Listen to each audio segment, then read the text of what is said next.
continuing the naming and shaming of His Truth Be Known. Here's a brief response to some of his comments. True Origins has qualified people who expose evolutionist lies and liars, such as Douglas Theobald's Talk Origins essays, citing a series of alleged predictions for evolution, and documents how Talk Origins avoids significant details through conspicuous omission and oversimplification and more deception. This is demonstrably false. One of these documents on True Origin is from Jorge Fernandez. He makes the claim that Talk Origins avoids significant details through conspicuous omission and oversimplification. He then produces partial reproductions of the original Q&A sections of Talk Origins while leaving off the all-important links on the Q&A page that link to the full articles discussing each rebuttal as well as the links to the cited. If you don't believe me, look for yourself. In fact, I will show you in a follow-up video. You are evil as you defend the lies of bonehead evolution. You are evil as you deny the God who has given you a chance at life on His wondrous planet. You do not glorify Him and serve Him as the Creator and God. You are evil for denying that you are sinful and for denying and rejecting His salvation He offers you freely through the redemptive works of Jesus, His Christ. Darwinian bonehead evolution has no basis for morality in the moral code. That comes from the Judeo-Christian code handed to man by God. For someone to call every single atheist on the planet an evil liar, and to call the scientifically verified theory of evolution an evil bone-headed religion, when his own Bible advocates slavery, infanticide, sexism, racism, and many other morally reprehensible actions, is hypocrisy, and that in itself is morally reprehensible. It is morally reprehensible for you to assume and act as though you are better than another group of people simply on the basis of your belief, your origin, your skin color, or any other reason that has no relation to their behavior. And it is morally reprehensible to lie in order to defend your position, then make the claim that your opponents are liars, evil, etc. The concept of sin through rejection of God is a concept that was invented by the Church in the first place. It was invented as a means of controlling the population, and while it might have served in theological times when there was no other rule of law, it has no place in today's society. Society makes the rules. Society determines the boundaries that are set on individuals for the good of the society as a whole. To make the claim that Darwinian bone-headed evolution has no basis for morality in the moral code is to misrepresent what the theory of evolution is actually about. Evolution is about the change in allele frequencies over time. Moral values are promoted through society and community needs in order for a population to function. And defending a theory that has scientific evidence in support of it which provides a basis for medical sciences and other biological endeavors is evil?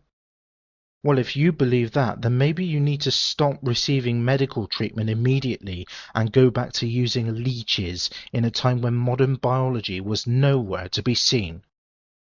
Believing that you are the master of the universe and that you have divine permission to slaughter anyone who disagrees with you is evil. You are the one who is morally reprehensible.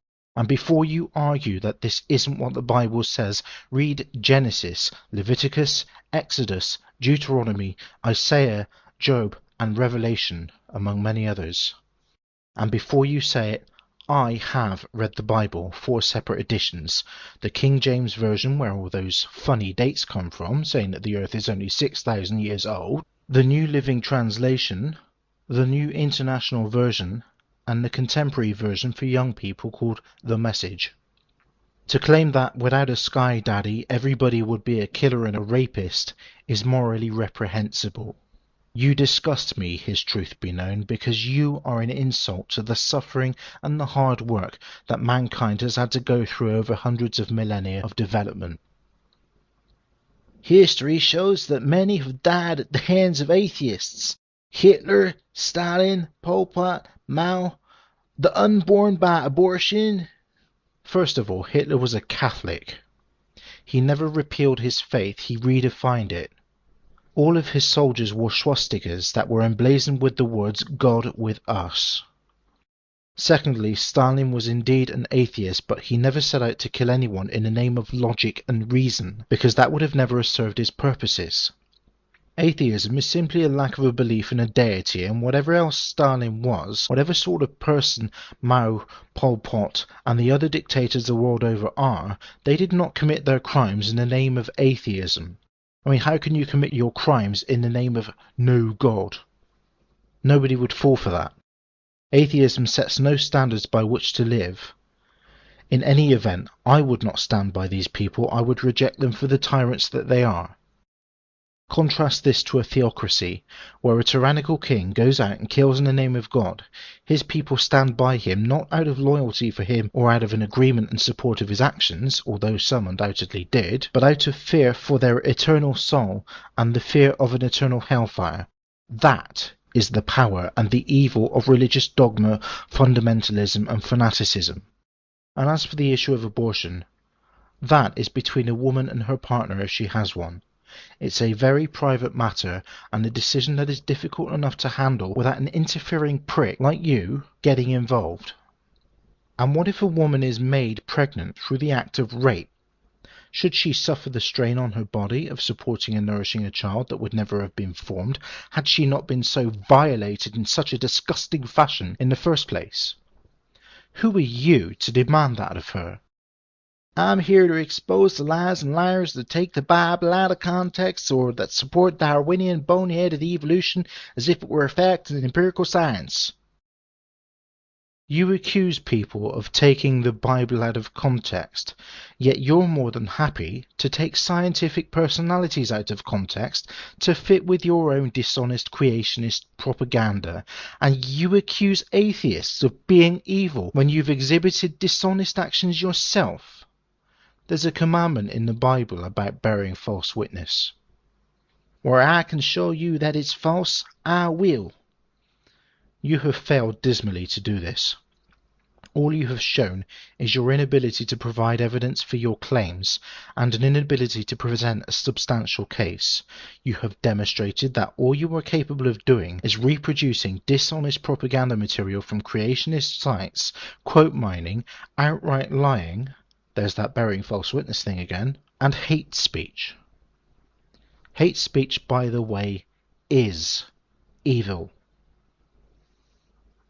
Are you not man enough to take the critique? We all are.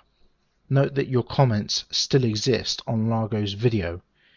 He quite easily could have removed them. He did not, unlike creationist videos like those of Venom Fang X and Tony48219. Can you handle the truth? Yes, we can. It seems to be the case that the only one who cannot handle the truth is yourself. Moderate Christians reject the idea of slavery, murder, and all sorts of other crimes named in the Bible, and they reconcile their belief with the reality of the world, including accepting scientific evidence for a well-supported theory. You exhibit the signs of fundamentalist, radical, fanatical dogmatism in yourself, and you, sir, have been named and shamed. Remember, folks, if you call your critics liars, call science evil, revise history, all while failing to provide evidence for your accusations, and while failing to provide a model for creationism that we can test and back up with evidence, you're going to get laughed at.